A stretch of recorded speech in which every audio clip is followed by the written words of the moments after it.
नमस्कार, स्वागत आहे तुमचं सुषमाज किचनमध्ये।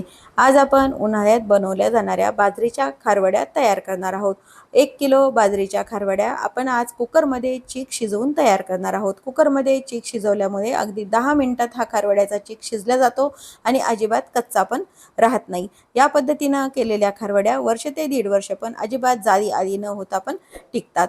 त्यासाठी व्हिडिओ शेवटपर्यंत बघा। तसेच रेसिपीला लाईक करा, चॅनलला सबस्क्राइब करा आणि बेल नोटिफिकेशन पण ऑल वर प्रेस करा। आता आपण रेसिपीला सुरुवात करूया। 1 किलो बाजरीच्या खारवड्या बनवण्यासाठी इथे मी 1 किलो बाजरी मार्केटमध्ये आणून स्वच्छ धुवून, वाळवून आणि निवडून घेतलेली आहे। ही जी 1 किलो बाजरी आपण धुवून निवडून घेतलेली आहे, मी थोडीशी बाजरी भाजून याच्या खारवड्या बनवते। यामुळे काय होतं की बाजरीच्या खारवड्या ह्या खुसखुशीत तर होतातच आणि जास्त दिवस टिकतात। त्यामुळे इथे मी कढई गरम करायला ठेवली आहे। थोडी थोडी बाजरी फक्त गरम होईपर्यंत आपल्याला भाजून घ्यायची। फार काही जास्त भाजायची नाही, काळी वगैरे होईपर्यंत, फक्त गरम होईपर्यंत भाजून घ्यायची। थोडी थोडी बाजरी टाकून घ्यायची यामध्ये आणि मी आता ही थोडीशी भाजून घेते। या पद्धतीने तुम्ही खारवड्या नक्की करून पहा, थोडीशी वेगळी टेस्ट पण येते आणि ज्या खारवड्या असतात त्या अगदी हलक्या फुलक्या तयार होतात आणि भाजल्यामुळे जास्त दिवस टिकतात पण। आता 1-5 मिनिट आपण फक्त भाजून घ्यायचे।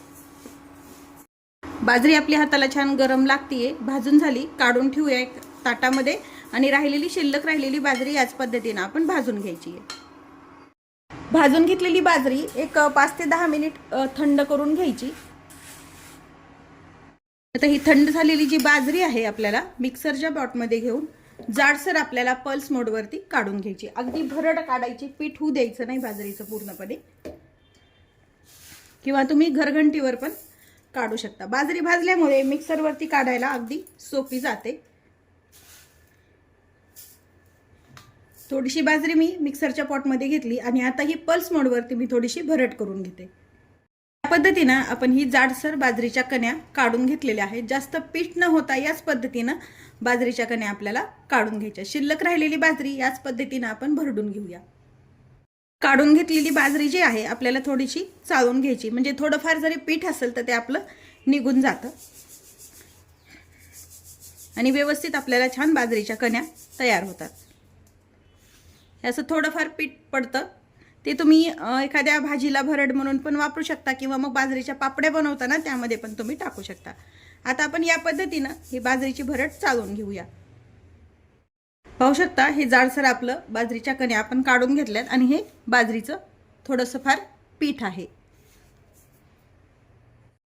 तयार केलेल्या बाजरीच्या कण्या एका भांड्याने मी मोजून घेतलेल्या आहेत। मोजलेल्या कण्या ज्या आहेत एका भांड्यामध्ये काढून घ्यायच्यात मोठ्या। आता यामध्ये आपल्याला पाणी टाकून घ्यायचंय, व्यवस्थित भरपूर पाणी टाकून घ्या। पाणी वरती जे आहे निथळून येईल इतपत यामध्ये पाणी टाकून घ्यायचंय। यामुळे काय होतं, बाजरीचे जे नाकाने किंवा काही कोंडा असतो ना तो या पद्धतीने असा वरती येतो। थोडा वेळ हे पाणी असं स्थिर करून घ्यायचंय आणि ही जी कचकच असते बाजरीची पूर्ण आपण काढून घ्यायची। 5 ते 10 मिनिट हे पाण्यामध्ये असंच राहू देऊया। 5 मिनिट कण्या आपण मुरून घेऊया। तोपर्यंत इथे मी 2 गड्डी लसण व्यवस्थित सोलून घेतलेला आहे। साधारण 2 गड्डी आहे किंवा 1 वाटी लसण घ्यायचं आहे। यामध्ये तुम्ही लाल मिरची वापरू शकता किंवा लाल तिखट तुमच्या आवश्यकतेनुसार यामध्ये टाकून घ्यायचंय आणि हे थोडंसं जाडसर मिक्सरवरती काढून घ्यायचं। लसण आणि तिखट आपण मिक्सरवरती छान काढून घेतलंय, एका वाटीत काढून ठेवूया। खारवड्या आपण कुकरमध्ये बनवणार आहोत, त्यासाठी इथे मी कुकर गरम करायला ठेवले। कुकरमध्ये अगदी कमी वेळात शिजल्या जातं आणि अजिबात कच्चं न राहता खारवडी तयार होते। ज्या भांड्याने आपण कण्या मोजून घेतल्या त्याच 2.5 भांडे पाणी कुकरमध्ये टाकून घ्यायचे। पाणी दुप्पटच लागतं पण टाकताना 2.5 भांडे आपण टाकून घेणार आहोत। भांडे टाकून घेतले, हे दुसरं भांडं टाकून घ्यायचं आणि थोडंसं अर्ध भांडं वरी आपल्याला पाणी टाकायचे। आपण हे पाणी अर्ध भांडं जे एक्स्ट्राचं टाकतोय ते आपल्याला गरम झाल्यानंतर काढून पण घ्यायचं आहे। साधारण 5 लिटरच्या कुकरमध्ये 1 किलो व्यवस्थित बाजरीच्या खारवड्याचं शिजलं जातं। आता ह्या पाण्याला छान उकळी येऊ द्यायची। आपण ज्या कण्या पाण्यात टाकून ठेवल्या होत्या व्यवस्थित निथळलं आहे आणि वरती हे छान असं ज्याच्यातलं जी कचकच असते ती पूर्ण निघून आलेली आहे। आता हे वरचं पाणी अलगद आपल्याला दुसऱ्या भांड्यामध्ये काढून घ्यायचंय। पाहू शकता तुम्ही व्यवस्थित स्वच्छ आपल्या ह्या कण्या झालेल्या आहेत आणि खारवडी खाताना अजिबात आपल्याला कचकच वगैरे लागणार नाही. पूर्ण पाणी आपण काढून घ्यायचे. या पद्धतीने याची कचकच तर निघतीच पूर्णपणे आणि जे खारवड्याचे जे कण्या आहेत ते थोड्याशा भिजले जातात आणि शिजायला थोडीशी पटकन होते. सर्व पाणी आपण काढून घेतलेलं आहे. हे व्यवस्थित मिक्स करूया आपण हाताने. आणि आपलं गरम झाले व्यवस्थित अधन आले त्याला. यातलं अर्ध भांड जे आपण जास्तीचं पाणी टाकलं होतं ते आपण काढून घेतो. फक्त अर्धच भांड पाणी काढून घ्यायचंय जेवढं आपलं जास्तीचं पाणी आहे तेवढं. आता यामध्ये जिरं टाकून घ्यायचे. तर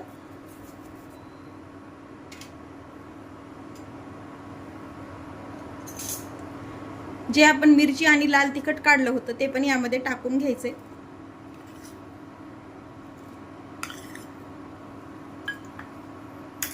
भरपूर तीळ टाकून घ्यायचे.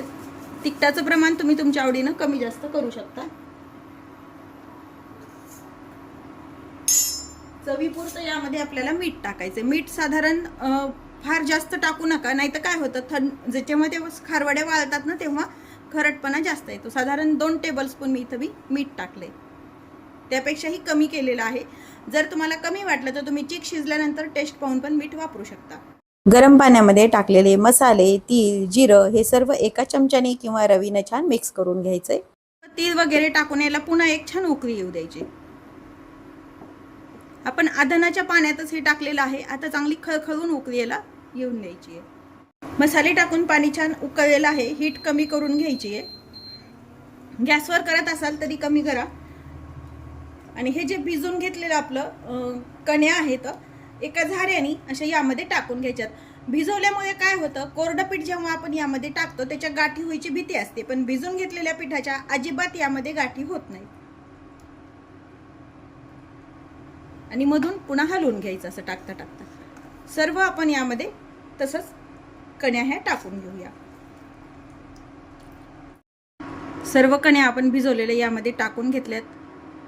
गॅस हीट आपली कमीच आहे अजून. आणि हे व्यवस्थित मिक्स करून घ्यायचं. पाहू शकता तुम्ही अजिबात गठोळ्या होत नाहीत आणि रवीनं हलवल्यानंतर पण होत नाहीत आणि अशा भिजून घेतल्या तर बिलकुलच होत नाहीत. 8 लिटरचा जर कुकर असेल तर त्यामध्ये अजून शिजवायला हे सोपं जातं. यामध्ये अगदी काठोकाठ ह्या कण्या शिजल्या जातात. त्यामुळे जर तुमच्याकडे यापेक्षा मोठं जर कुकर असेल तर ते पण तुम्ही वापरू शकता. जर एखाद्या वेळेस कुकरमध्ये कण्या जर दाटल्यासारख्या वाटल्या तर तुम्ही हे मिक्स केलेलं पीठ दुसऱ्या कुकरमध्ये काढून 2 कुकरमध्ये पण शिजू शकता.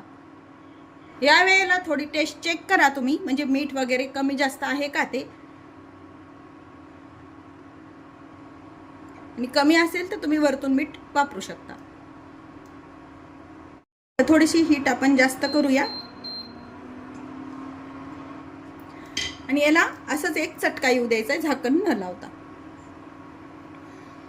आता पहिल्यापेक्षा आता हे घट्ट होत आलेलं आहे. साधारण सैलसरच हे यामध्ये पाणी टाकलं पाहिजे, नाही तर मग खारवड्या काय होतात करताना असे जर घट्ट घट्ट पुन्हा पीठ जास्त ठेवलं तुम्ही शिजवताना तर त्या नंतर निब्बर होतात. आता याला बरोबर पाणी आपलं व्यवस्थित झालेलं आहे आणि व्यवस्थित चटका पण आला एक. आता हीट जी आहे इंडक्शनची ती आपण 700 वरती करून घ्यायची.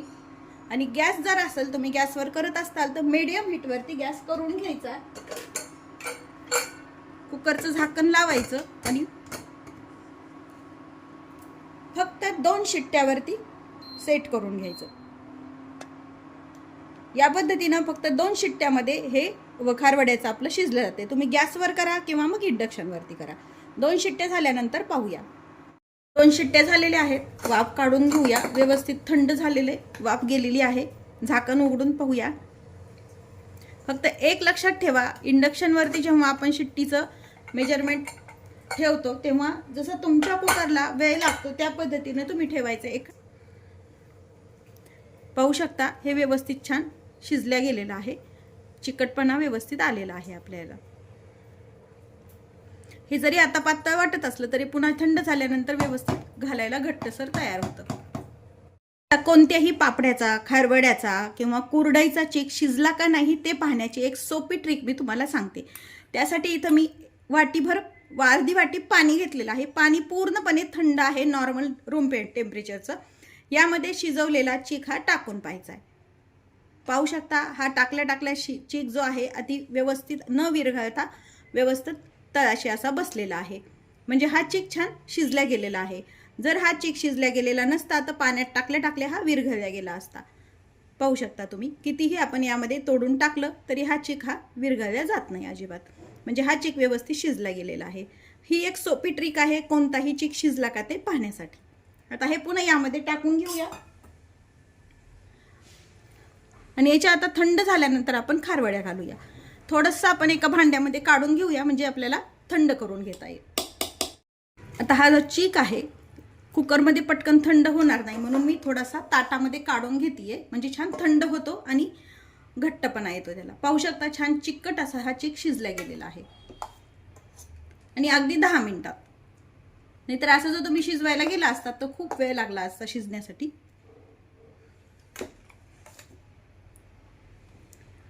थोडंसं आपण यामध्ये काढून घेतोय, ठेवायला थंड करायला ठेवून द्यायचं आहे.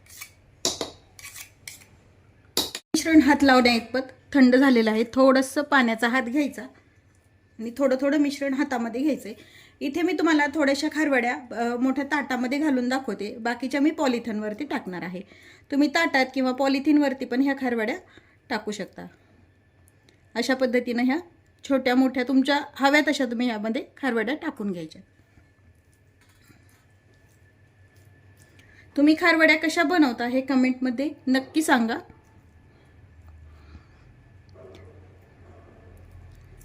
या पद्धतीने आपण सर्व खारवड्या घालून घेऊया. आपण इथं एका पॉलिथिनवरती आणि ताटामध्ये खारवड्या तयार करून घेतलेल्या आहेत. थोडंसं ऊन येतं माझं इथं रूममध्ये, त्यामध्ये मी ह्या खारवड्या छान अशा वाळून घेणार आहे 2 ते 3 दिवस. ऊन जर येत नसेल तर तुम्ही 2 ते 3 दिवस फॅन खाली पण खारवड्या वाळू शकता. 3 दिवस खारवड्या आपण 4 उन्हामध्ये कडकडीत अशा सुकवून घेतलेल्या आहेत. आता खारवड्या खायच्या कशा, ह्या तुम्ही कच्च्या भाजलेले शेंगदाणे किंवा कच्चे शेंगदाणे, कांदा, कैरी यासोबत कच्च्या पण तुम्ही खाऊ शकता, किंवा ह्या खारवड्या ज्या आहेत थोडंसं तव्यात तेल टाकून परतून खाऊ शकता, किंवा कडकडीत तेलामध्ये जसं आपण पापड्या वगैरे तळतो त्या पद्धतीनं पण तुम्ही तळून खाऊ शकता. तुम्हाला जशा आवडतील तशा ह्या पद्धतीनं ह्या खारवड्या आपण खाऊ शकतो. आता ह्या साठवायच्या कशा, व्यवस्थित वाळल्यानंतर पूर्णपणे उन्हातून आल्यावरती थंड होऊ द्यायच्या आणि एअरटाईट कंटेनरमध्ये भरून ठेवायच्या. 1-2 महिन्यांनी त्याला व्यवस्थित खालीवरी करून थोडंसं हलवून पुन्हा ठेवून द्यायच्या. म्हणजे ह्या खारवड्या अगदी वर्षभर पण छान टिकतात. रेसिपी तुम्हाला कशी वाटली हे कमेंटमध्ये नक्की सांगा. तसेच माझ्या चॅनलवर तुम्ही नवीन असाल तर चॅनलला सबस्क्राईब करा, रेसिपीला लाईक करा आणि रेसिपी शेअर करायला विसरू नका. अशाच नवीन रेसिपीसोबत पुन्हा भेटूया. तोपर्यंत बाय बाय. व्हिडिओ पाहिल्याबद्दल धन्यवाद.